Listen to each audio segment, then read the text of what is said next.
शिक्षा की इजाद ही इसलिए की गई थी ताकि पुरानी पीढ़ी अपनी जानकारी को नई पीढ़ी को दे जाए। शिक्षा का प्रयोजन ही शुरू में यही था, वही अब भी है।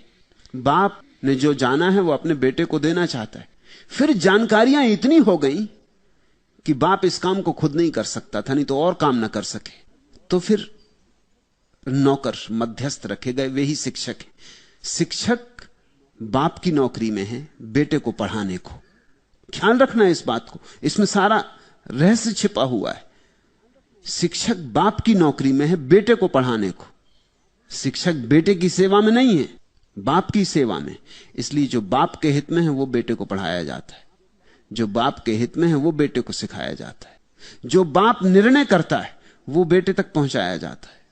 इसलिए रूस में एक तरह की शिक्षा है, क्योंकि वहां बाप दूसरी बात तय कर रहे हैं। कम्युनिज्म के अतिरिक्त और कुछ नहीं पहुंचना चाहिए बच्चों तक, ईश्वर का नाम नहीं पहुंचना चाहिए, यह बाप ने तय किया है, तो बेटे तक ईश्वर का नाम नहीं पहुंचता। हिंदुस्तान में बाप तय करता है कि धार्मिक शिक्षा होनी चाहिए, तो बेटे तक धार्मिक शिक्षा पहुंचती। यह बाप नियंता है। बाप ने जो अनुभव किया है, जो ज्ञान की संपदा जुटाई है, वो चाहता मेरे बेटे पर आरोपित हो जाए। मैं तो मर जाऊंगा, लेकिन मेरी अस्मिता मेरे बेटे में चले। वो बेटे के कंधे पर जीना चाहता है। मैं जो कह रहा हूं वो अंगार है, वो बगावत है, विद्रोह है। वो बाप के पक्ष में नहीं, वो बेटे के पक्ष में।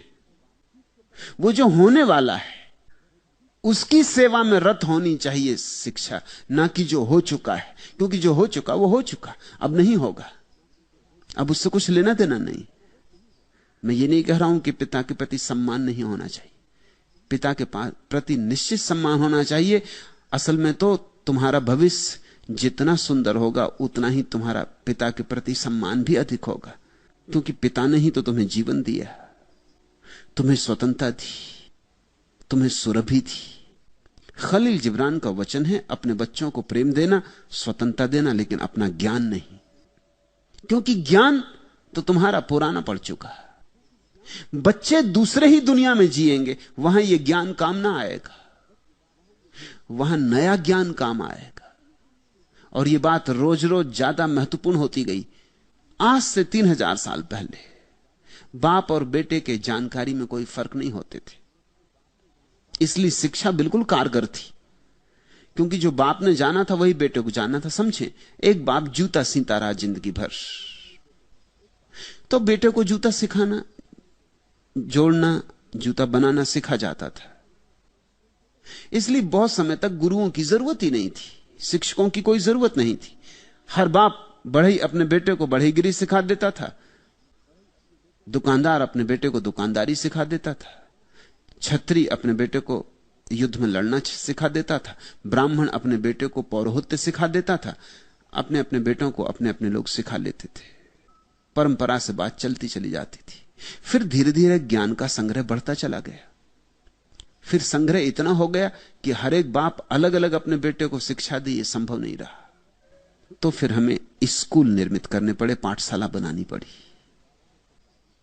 फिर उस पाठशाला के द्वारा हम सिखाते रहे। बापों ने जो जाना था वो जरूरी था सिखाना अतीत में, क्योंकि अगर वो न सिखाया जाए तो बच्चों को फिर आबासा से शुरू करना पड़ेगा, उससे बहुत नुकसान होगा।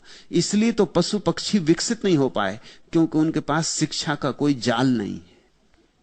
तो हर बाप जहां से शुरू किया था, हर बेटे को भी वहीं से शुरू करना होता है। मनुष्य की यही खूबी, जहां बाप ने अंत किया बेटा वहां से शुरू करता है, इसलिए विकास होता है।